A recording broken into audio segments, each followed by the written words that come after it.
Hi guys, welcome to plastic surgeon लोग। आज की वीडियो में हम लोग देखने वाले हैं कि स्किन फेयरनेस या स्किन की वाइटनिंग आप कैसे कर सकते हैं, या मार्केट में जो प्रोडक्ट्स आते हैं वो रियल में काम करते हैं या नहीं, या फिर ये जैसे एक मिथ है कि आप फेयर एंड लवली लगाओ और गोरे हो जाओ, या फिर बहुत सी क्रीम्स आती है, या फिर ग्लूटाथियोन्स आता है। ग्लूटाथियोन को कई बार लोग आईवी भी देते हैं, इंट्रामस्कुलर, और उसको ओरल भी देते हैं। उसका कितना फ़ायदा होता है, लेज़र से क्या फ़र्क पड़ता है, क्या आप रियल में अपनी स्किन का टोन चेंज कर सकते हैं क्या, वो सभी इसमें डिस्कस करेंगे। लेकिन एक्चुअली क्या है, ये टॉपिक बहुत बड़ा हो जाएगा, इसलिए इसको मैं पार्ट में बना रहा हूँ मैं। तो पहले पार्ट में, आज वाले पार्ट में हम लोग डिस्कस करेंगे कि स्किन का जो कलर होता है वो कैसे डिफाइन होता है, और फिर हम लोग कौन से पॉइंट पे हम लोग को हिट करना चाहिए ताकि हम लोग स्किन पिगमेंटेशन को कम कर सकें और स्किन फेयरनेस को इम्प्रूव कर सकें। तो सबसे पहले हम लोग समझेंगे कि आखिर स्किन का कलर कैसे आता है। अगर सपोज़ देखेंगे हम लोग कि जो लोग बहुत ज़्यादा गोरे होते हैं, जैसे कि अंग्रेज़ों की बात करेंगे हम, तो वो लोग का स्किन बहुत ज़्यादा वाइट होती है। इंडियन या एशियन कॉन्टिनेंट की बात करेंगे तो हम लोगों की स्किन इस तरह की होती है जैसे कि आप देख रहे हैं अभी स्क्रीन पे। और अफ्रीकन कंट्रीज़ के अंदर स्किन देखेंगे तो आप काफ़ी ज़्यादा पिगमेंटेड या डार्क स्किन होती है उन लोगों की। तो हम लोगों की तीनों जो टाइप की स्किन है, वैसे स्किन के 3 टाइप नहीं होते हैं, इसके 5 टाइप होते हैं, 7 टाइप होते हैं। फिर वो हम लोग का एक स्केल होता है, हम लोग वो करते हैं, वो मैं डिस्कस नहीं कर रहा हूँ यहाँ पे। तो बेसिकली अगर आप देखोगे किसी अंग्रेज़ जो बहुत ज़्यादा गोरा है उसकी स्किन में, और मेरी स्किन में, और एक अफ्रीकन की स्किन में, तीनों की स्किन में फ़र्क क्या रहेगा, तो फ़र्क रहेगा यहाँ पे हम लोगों के मेलानिन का फ़र्क रहेगा कि इन तीनों की स्किन में जो अफ्रीकन रहेगा उसकी स्किन के अंदर मेलानिन जो होता है, पिगमेंट होता है, वो बहुत ज़्यादा होगा, और मेरी स्किन में थोड़ा कम रहेगा। और जो अंग्रेज होगा, यूरोपियन होगा, उसकी स्किन के अंदर बहुत ही ज़्यादा कम होगा। तो देखो, मेलेनिन का अगर हम लोग बात करेंगे तो मेलेनिन क्या होता है, मेलेनिन बनता है मेलेनोसाइट्स से। मेलेनोसाइट्स, तो मेलेनोसाइट्स क्या होती है, जैसे ये जो स्किन है ये ठीक है, इस स्किन को यहाँ पे मैं रिप्लिकेट करता हूँ, ठीक है। तो ये स्किन है ऐसे, तो इस स्किन के अंदर ऐसे छोटे छोटे ऐसे गोले होते हैं, राइट। मैं आपको बना के दिखा देता हूँ। ये इस तरह से जो आपको ब्लैक ब्लैक दिख रहे हैं, ये ब्लैक ब्लैक ऐसे ऐसे ऐसे मिलेनोसोम्स होते हैं। मिलेनोसोम्स मतलब ये जो गोले गोले हैं छोटे छोटे, ये इनके अंदर मिलेनिन पिगमेंट का निर्माण होता है। तो हम सब की स्किन है, इसके अंदर मिलेनोसोम का नंबर सेम होता है, चाहे वो अंग्रेज़ हो, चाहे अफ्रीकन हो, चाहे इंडियन हो। सबके में सपोज़ एग्जांपल के लिए अगर 70 मिलेनोसोम्स हैं यहाँ पे, तो सबकी स्किन में 70 ही रहेंगे। तो आप बोलेंगे कि फिर डॉक्टर, जब मेलानोसोम्स सबकी स्किन में सेम होते हैं तो कोई काला कोई गोरा क्यों होता है? तो उसका रीज़न ये होता है कि ये जो मेलानोसोम्स होते हैं गोल गोल, इनसे मिलेनिन बनता है, और ये मिलेनिन जो होता है ये फिर बाजू बाजू की स्किन में फैल के उसको कलर प्रोवाइड करता है। तो जो अफ्रीकन्स होते हैं उनके अंदर मिलेनिन बहुत ज़्यादा बनता है, और जो अंग्रेज़ होते हैं उनकी स्किन के अंदर मिलेनिन बहुत कम बनता है। तो अगर आपकी स्किन के अंदर मिलेनिन बहुत ज़्यादा बन रहा है तो आपकी स्किन डार्क होगी, अगर कम बन रहा है तो आपकी स्किन गोरी होगी। अब आप बोलेंगे कि डॉक्टर फिर हम लोग स्किन को गोरा कैसे कर सकते हैं? कुछ तो ऐसा होगा जिससे स्किन को गोरा कर सकते हैं। तो अगर हम लोग इस मेलेनिन के बनने को कम कर देंगे तो आपकी स्किन गोरी हो जाएगी। और यहीं पे सारी दवाइयाँ जो होती है वो काम करती है। जैसे कुछ दवाइयाँ जो होती है वो मेलेनिन के प्रोडक्शन को कम कर देती है, कुछ दवाइयाँ जो होती है मेलेनिन के प्रोडक्शन तो होता है लेकिन उसके प्रोडक्शन को डाइवर्ट कर देती है। जैसे कि अगर हम लोग बात कर रहे हैं डीप में जाके, तो देखो इसकी स्किन भी 2 टाइप की होती है। एक ये लिप की स्किन आप देखेंगे, ये वाली देखो, ये तो ये पिंक कलर की स्किन है, ठीक है। और ये वाली जो है स्किन, ये वाइट है। ऐसे हम लोग देखते हैं कि जो निप्पल वाला पार्ट होता है, निप्पल वाला पार्ट ये हम लोग के जेनाइटल्स पार्ट, मतलब हम लोग के सेक्स के ऑर्गन, मतलब पेनिस और वजाइना, तो वो कैसे होते हैं, डार्कली पिगमेंटेड, मतलब काले काले होंगे। आपका निप्पल जो होता है, ये निप्पल के आसपास के लिए वो काला काला होगा, निप्पल पिंक होगा, निप्पल के आसपास का जो पार्ट होता है एरियोला, वो काला होता है, ठीक है। आप कई लोगों के अंडर आर्म्स जो होती है वो काली होती है। लिप पिंक होता है। तो क्या होता है कि ये जो पिंकनेस मेलानिन 2 टाइप का होता है। एक होता है यू मेलानिन मतलब जो प्रॉपरली ब्राउन या ब्लैक कलर का होता है। तो वो क्या होगा, यहाँ तो इवनली डिस्ट्रीब्यूटेड है, लेकिन अंडर आर्म्स वगैरह में ज़्यादा डिस्ट्रीब्यूट हो जाएगा तो काली पड़ जाएंगी। वो आपके निप्पल के पास में आ जाएगा तो ज़्यादा काली पड़ जाएंगी। आपकी जेनेटल्स, पेनिस या वजाइना के आसपास आ जाएगा तो वो स्किन वहाँ की काली पड़ जाएगी। और दूसरा मेलानिन होता है फाइकोमेलानिन, जो फियोमेलानिन या फाइकोमेलानिन होता है वो पिंक कलर का होता है। तो जो ये वाला पार्ट है यहाँ पे फियोमेलानिन ज़्यादा होगा, तो फियोमेलानिन से ये पिंक बनता है। तो दूसरा तरीका हम लोग ये भी कर सकते हैं, एक तो वो हो गया हमने कि हम लोग कुछ ऐसा क्रीम लगाएं जिससे ये होगा कि मेलानिन का प्रोडक्शन ही कम हो जाए, तो वो क्रीम गोरा बनाएगी। यस बिल्कुल, वो आपके स्किन टोन को इम्प्रूव कर सकती है। दूसरा, डॉक्टर हम लोग जो ये यू मेलेनिन और फाइकोमेलिन है इसके अंदर से फाइकोमेलिन को ज़्यादा कर दें, यू मेलेनिन को कम कर दें तो गोरे हो जाएंगे। यस, ये भी एक स्ट्रेटजी है। यहीं पे सब क्रीम्स और इंजेक्शंस और फेस पैक और क्लेब ब्लीचिंग ये सब जो होती है यहीं पे इन सब के चारों तरफ घूम घूम के काम करती है। अभी देखो, अगर आपने देखा है कि कुछ लोग जो होते हैं वो कुछ लोगों के यहाँ पे डार्क पिगमेंट जैसा पैच बन गया, जैसे मेलेज्मा जिसको बोलते हैं, क्लोएज्मा बोलते हैं। तो वो क्यों बनता है? क्योंकि जो मेलेनिन है वो यहाँ इस वाले एरिया पे ज़्यादा प्रोडक्शन हो जाता है उसका हार्मोन की वजह से, तो यहाँ पे काले काले धब्बे बन जाते हैं जिसको हम लोग मेलेज्मा या क्लोएज्मा बोलते हैं, राइट। अभी सपोज मुझे यहाँ पे फंगल इन्फेक्शन हुआ गले के, यहाँ पे फंगल इन्फेक्शन हो गया, ठीक है। तो मैं करूँगा खुजाऊँगा, ऐसे खुजाऊँगा और वो फंगल इन्फेक्शन 2-3 महीने तक यहाँ पर रहेगा। तो मैं देखूंगा कि जो फंगल इन्फेक्शन वाला एरिया है ना वहाँ पे वो सफ़ेद सफ़ेद दाग बन जाते हैं। ऐसा क्यों होता है? क्योंकि जो फंगस होती है वो एक डिफरेंट टाइप का एसिड निकालती है, और वो एसिड क्या करता है? वो एसिड ये सरफेस में जाके यहाँ की जो मेलेनोसोम्स है, मेलेनिन बनाने वाली कोशिकाएं मेलेनोसोम, उसको मार देता है। तो इसीलिए फंगस वाले जो हिस्से के जो चमड़ी होती है वो देखा होगा आपने सफ़ेद सी पड़ जाती है।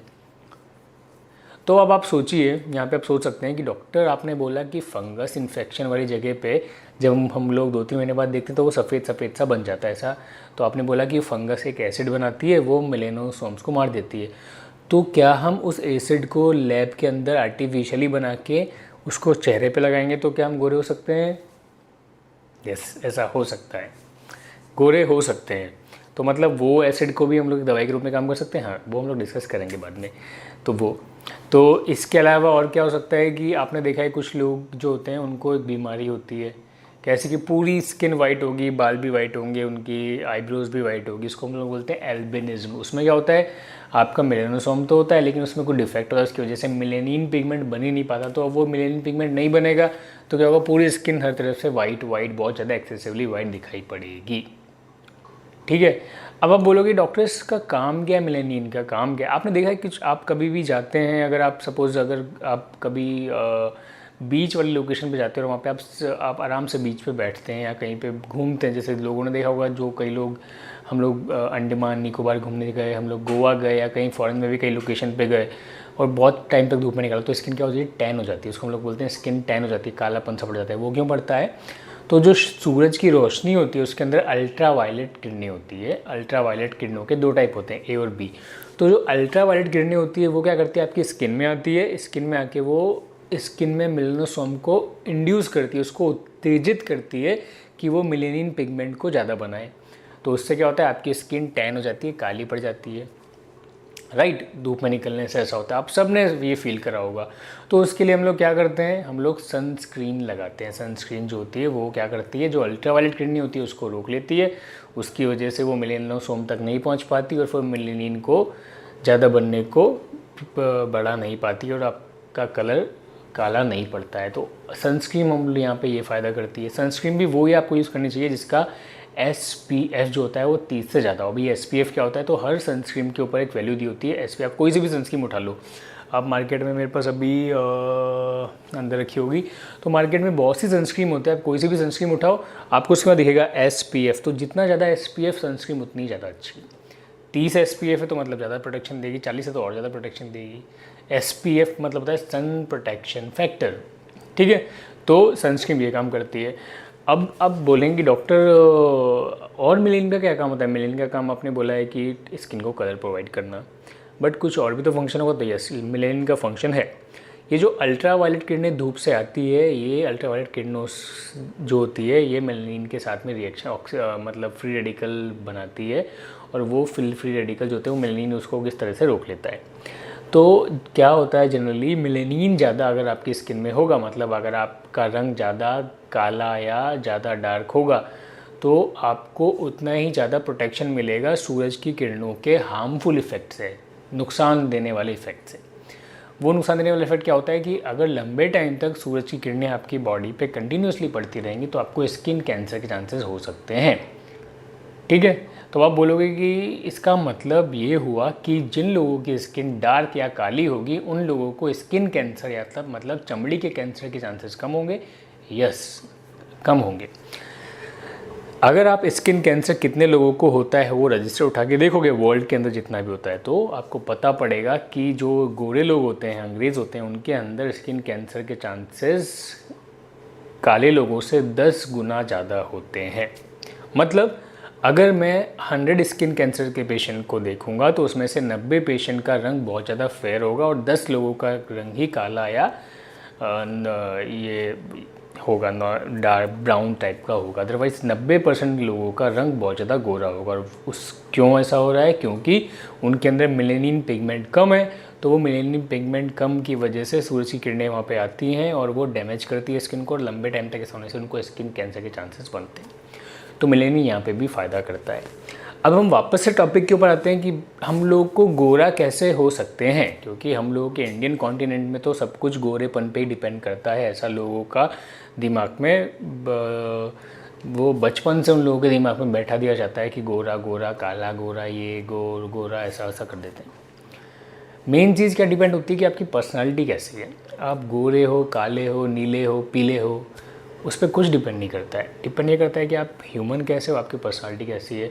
सपोज़ अगर कोई बंदा बहुत ज़्यादा गोरा है, लेकिन वो सपोज़ मैं बहुत ज़्यादा गोरा कर लेता हूँ अपने आप को, बट लेकिन मुझे ये पता नहीं है कि मैं मेरे साथ वाले साथ कैसा व्यवहार करूँ, कैसे उसको ट्रीट करूँ, और मैं बाकी लोगों को बहुत गंदे से ट्रीट कर रहा हूँ, कोई रेस्पेक्ट नहीं करता हूँ किसी का, और मैं एक रिस्पॉन्सिबल सिटीजन जैसे भी काम नहीं करता हूँ, तो उस गोरेपन का क्या फ़ायदा है। इसी तरह से कोई नॉर्मल बंदा जिसका कलर नॉर्मल है या डस्की कलर है, बट वो बहुत अच्छी पर्सनालिटी है, वो बाकी लोगों को बहुत अच्छी तरह ट्रीट करता है, तो वो ज़्यादा एक लोगों के लिए एक्सेप्टेबल चीज़ होती है। बट हम लोग इधर गोरे पे, तो सबसे पहले तो गोरेपन का निकाल दो कि गोरापन बहुत होता है। अब हम लोग इस वीडियो के अंदर सब कुछ साइंटिफिक तरीके से देखेंगे। तो अभी इस वीडियो में हम लोग देख लिया कि मेलेनिन का क्या फंक्शन होता है, स्किन कलर कैसे आता है, और कहाँ कहाँ पे हमें हिट करना चाहिए। अगर आपने इस वीडियो को ध्यान से समझा है तो आपको समझ गया होगा कि हम लोगों को गोरे होने के लिए कौन सा टारगेट हिट करना है। तो पहला टारगेट क्या होगा, हम लोगों को सनस्क्रीन लगानी है, मतलब सनलाइट से बचना है। फर्स्ट टारगेट हो गया, हिट हो गया, ठीक है। सेकंड टारगेट क्या होगा, वो फेस पैक से कुछ फ़ायदा होता है क्या? नहीं। तो सेकंड टारगेट क्या होगा कि डॉक्टर मेलेनिन के बनने को रोक दो, वो सेकंड टारगेट हो गया। मतलब कुछ ऐसी दवाई लाओ कि जो मेलेनिन के बनने को रोक दे। वो जो मार्केट में दवाइयाँ आती है, क्रीम्स आते हैं, लोशंस आते हैं, वो सब कितने इफेक्टिव होते हैं ये पार्ट 2 के अंदर हम लोग देखेंगे।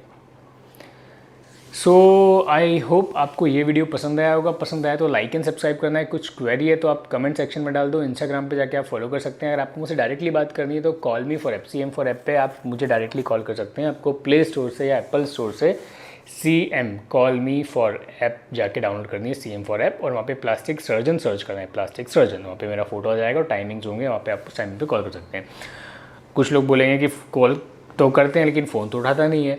तो फ़ोन इसलिए नहीं उठाता भाई कि बिज़ी होऊंगा तो कैसे फ़ोन उठाऊंगा। अगर मैं सर्जरी में होऊंगा और आप 50 बार फ़ोन करते रहोगे तो मैं फ़ोन नहीं उठा पाऊंगा। बेसिक चीज़ है। अगर मैं फ्री होता हूँ तो मैं कभी भी फ़ोन उठाना मिस नहीं करता हूँ।